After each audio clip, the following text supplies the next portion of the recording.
What happens to love after the wedding? Have you ever wondered what happens to love after the wedding?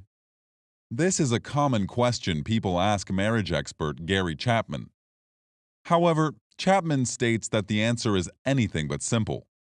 Instead, Chapman explains that just how people speak different languages, such as English or Mandarin, they also speak different love languages. Think about love language like the language you speak. Say you speak English and your partner speaks Mandarin. How will you communicate? To speak with one another on a profound level, you'll need to learn the other language as well. This holds true when it comes to love languages as well. But unlike learning another language, learning someone's love language is a bit more ambiguous and requires just a little more effort. The word itself, love, is a confusing term.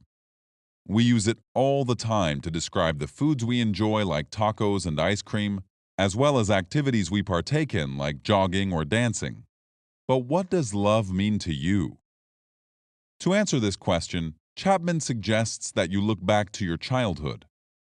Child psychologists have proven that children have emotional needs to be loved and appreciated, and the consequences of those needs being unmet can result in emotional instability. This emotional instability can lead to acts against their parents and even their partners later in life. Imagine your emotional needs as a love tank, similar to the fuel tank in your car. Just like your car can't function without fuel, you cannot function without love. If you keep your love tank full, your car runs smoothly. But if you let the love run out, you may begin to behave in self-destructive ways. Keeping your tank full is essential for any marriage, and learning your partner's love language has the power to radically change their behavior and your relationship. Chapter 2. What happens when we fall in love? So, what's the secret to making a marriage last? Even with the many experts, books, and research about marriage, couples continue to struggle with making their love last. Perhaps the reason couples don't work out is that they don't understand how relationships go through different phases. For instance, the first phase a new couple experiences is the attraction phase and is categorized by a feeling of euphoria. During this period, we feel so in love and believe that it will last forever. We want to be with one another day and night, and we can't possibly imagine that anything could ever come between us. This phase makes us see our world with rose-tinted glasses and clouds our judgment. But how long does this phase last? Psychologist Dorothy Tenov suggests that this romantic obsession cannot be a long-term feeling and only lasts about 2 years. It can last more than 2 years if the relationship is secretive. However, once this phase wears off, we often come back down to earth and start to see the negative parts of our partner that we once ignored. So how do you make love work after this phase?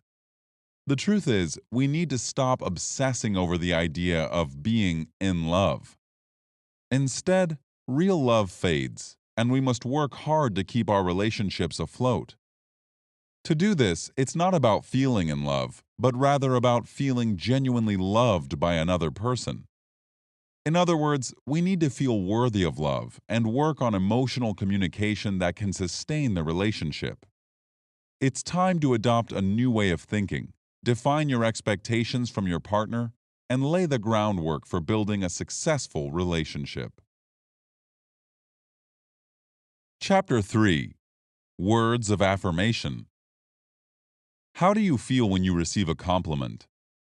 You probably feel good, and it makes your day a bit better, right? Well, for some people, they need to hear these compliments from their partner.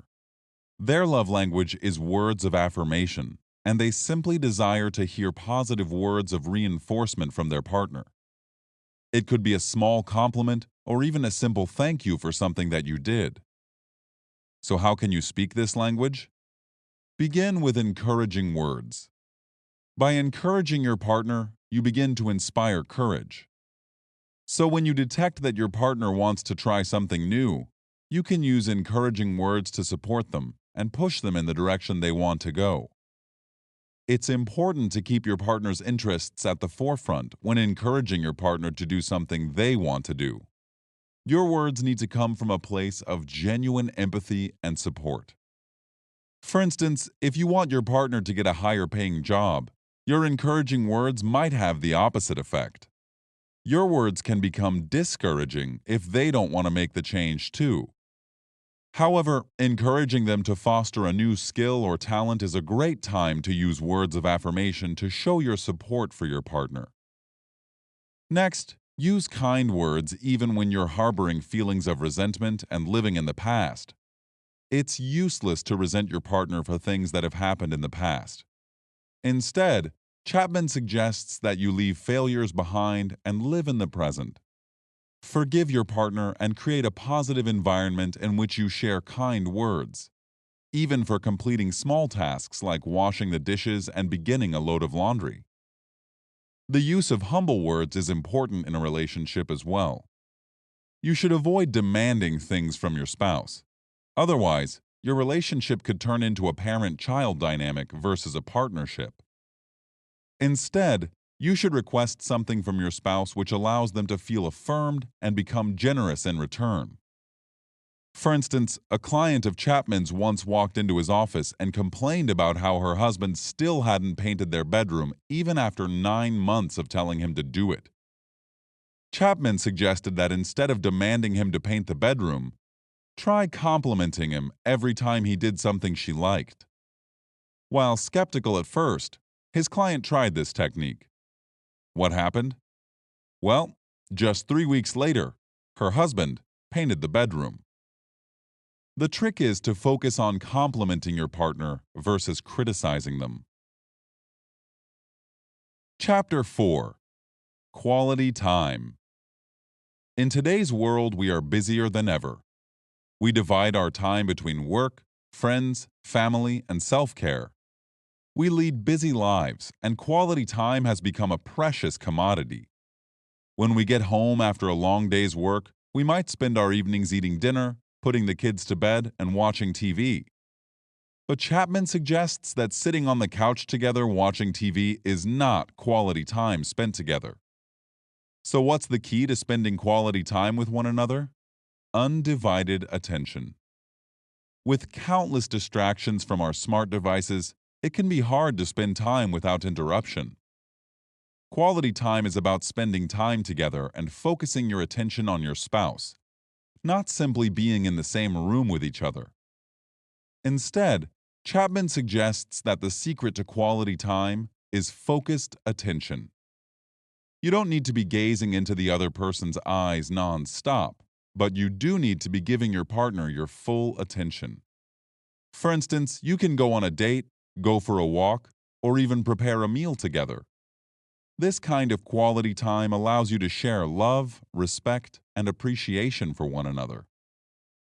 Take Emily and Jeff, who spend quality time at the bookstore. While Emily loves searching the shelves for her next read, Jeff helps her even though he doesn't share the same appreciation for literature. Additionally, the two have created a compromise that works. Emily has learned to keep her time searching for books to a minimum when she sees Jeff's irritation begin to arise. Jeff thanks Emily for not taking too long by paying for her books. Quality time can also be a simple conversation. Simply exchanging words is not enough. Instead, couples who have quality conversations maintain eye contact while their spouse is talking, actively listen, pay attention to how their spouse is feeling, and make a point not to interrupt. You should also identify the personality type of your partner. Perhaps you fall into the Dead Sea category, in which you listen carefully but don't participate in the conversation. Or perhaps you're the babbling brook, who needs to pour their thoughts through a constant stream of words. Often, these extreme personalities marry one another. However, these types of people become exhausted and irritated when the euphoria of the relationship wears off. If your relationship follows this pattern, Chapman suggests that you maintain a minimum daily requirement of sharing 3 things per day with your partner to satisfy both parties. Chapter 5: Receiving gifts. People who love to receive gifts may seem materialistic, but this is not necessarily true. Receiving gifts has been a part of culture since the Mayans of long ago and is simply a way to put your love into something you can see. Gifts can come in many forms, whether they cost a lot, cost nothing at all, are bought from the store, or even made by hand. In fact, the gift itself doesn't quite matter. Instead, it's the act of giving that matters most. For instance, if your spouse speaks the language of gifts, every gift you give them will resonate as a physical representation of your love. Monetary value isn't quite important. Instead, the process of thinking of a gift, going out to buy or make it, and then finally presenting the gift is what makes the person feel special and loved. Let's take a look at Doug and Kate. You see, Doug used to buy gifts for Kate until they got married, and he stopped. Kate's love language was receiving gifts, so when the gifts stopped, Kate began to feel emotionally abandoned. When asked why he stopped giving gifts, Doug simply explained that it cost too much money. Since monetary value doesn't matter, Doug began to shower Kate with gifts of affection and repaired the relationship. Doug learned how to speak Kate's love language, and she felt appreciated and loved once again. Lastly, if your partner's love language is receiving gifts, think of those gifts as small investments in your relationship. This will change the way you perceive the costs of gifts. Remember, a gift can be something as small as picking up your spouse's favorite treat from the grocery store on the way home. However, Chapman also suggests that you give gifts regularly. Whether it's every day or every week, it needs to stay consistent for your relationship to benefit from gift giving. Chapter 6. Acts of Service. Perhaps your partner consistently asks you to do the dishes, fold the clothes, or fill up the car with fuel. If so, your partner's love language is probably acts of service. Completing acts of service means doing things for your spouse that doesn't require much time, but they have the power to make a huge positive impact on your marriage. We can take a close look at a couple who both spoke the language of acts of service, but continually failed to make each other happy. The issue wasn't that they were speaking different languages, but that they were speaking different dialects. In other words, the couple was doing many things for one another, just not the things the other person found most important. To resolve the issue, the couple wrote down the things they thought were most important to them so they could begin speaking the same language again. Chapman notices a few observations about the story of this couple, but one of the most important observations is that acts of service must be chosen, not forced. When couples begin to make demands of one another, they begin their path to failure. Additionally, when determining acts of service, you may need to adjust your beliefs of traditional gender roles. For example, doing chores around the house and raising kids isn't just tasks for women. Instead, you need to determine one another's responsibilities and what makes one another happy regardless of stereotypical gender roles. Take the example of Mark, who was raised in a family where his father believed household chores and tasks like changing diapers were meant for women. Despite Mark's upbringing, Mark understood that doing chores around the house was important to keep his wife, Mary, happy. Therefore, he abandoned the gender stereotypes of his childhood, which allowed Mary to feel loved and respected in return. Chapter 7. Physical Touch.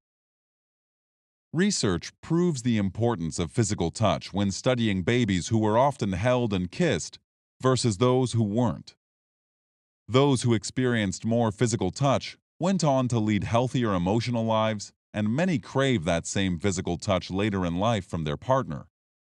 If your partner's love language is physical touch, it can be easy to communicate through simple acts like kisses and holding hands, or even through acts like sexual intercourse. It could be communicated through more complex acts like giving a massage that requires an investment of time. At the end of the day, learning how your partner wants to receive physical touch is important in speaking their language. For instance, take the example of Jocelyn Green, who married a military man who spent time overseas. Since her partner was away, Jocelyn couldn't receive physical touches that made her feel loved and appreciated. Despite his absence, Jocelyn found a way to feel close to her spouse by wearing his clothes or sending pictures to him. So even in the absence of one another, it's important to find ways to connect and speak each other's language. Many couples find that exploring one another and communicating the ways they feel pleasure is essential for speaking the language of physical touch. In fact, both partners need to communicate how they want to be touched and take the time to satisfy each other's needs. It's important to ask for feedback as well. Remember, you're learning to speak their language. So whether it's simply holding hands on the couch or kissing your spouse hello or goodbye, showing your love daily doesn't have to require much effort. Chapter 8. Determining your love language. Now that you've discovered the 5 primary love languages, how can you tell which one fits you? Chapman suggests asking yourself, what do you desire most of all? However, the answer to this question might not be an easy one. Luckily, there are other ways to determine which love language speaks to you most. First, ask yourself what it is that you request most from your spouse. The things you request most are likely the things that fulfill you emotionally. What makes you feel good? Perhaps it's when your spouse cooks you a meal, does the dishes, or even buys you a gift. Once you decide what makes you feel good, you can determine your primary love language. Next, you should ask yourself what your spouse does that hurts you the most. Determining how your spouse causes you pain can act as a guide in finding out your love language. Once you've answered these questions, you may find that you respond to one or more of these languages. Most people will have more than one love language. Just like many people are bilingual, you can certainly be bilingual in love too. This simply means that your spouse has more ways to communicate love with you. Not only should you think about how your past romantic relationships have failed to love you, but you should also think back to your childhood to determine why you feel loved the way you do. For instance, Ella's love language is receiving gifts. She recalls how she spent her Christmas morning opening gifts from her brother, who found random objects around the house to give her. He failed to take the time to find gifts for the people he loved, and Ella recalled how this made her feel unappreciated and unloved. Because of this experience, Ella realizes how important it is for her to receive gifts. Once you've determined your primary love language, rank the other 4 in order of importance. You should have your spouse do the same and compare your answers. By communicating your love languages, you and your spouse can work on filling each other's love tanks. Chapman suggests that 3 times a week for 3 weeks, you and your partner sit down and discuss how full your love tank is and what you can do to help fill it. After all, communication is key and is at the forefront of every successful marriage. Final summary. When 2 people get married, their love changes. No longer do they feel the passion and euphoria they once did, but that doesn't mean that a relationship should end. Every relationship goes through the stage where reality sets in, and each partner must determine if they're willing to go the distance. Each person must also realize that going the distance takes time, effort, and lots of communication. Marriage is hard work, but learning one another's love languages can make it easier and provide you with a guide on how to show your partner love. Whether it's speaking words of affirmation, spending quality time with one another, receiving gifts, engaging in physical touch, or completing acts of service, you can better understand how to communicate with your partner and speak each other's love language. The purpose is to keep your love tanks filled and communicating with one another when that tank feels empty. By learning your love languages, you can work to keep your tank filled and have an emotionally fulfilling relationship that runs smoothly forever.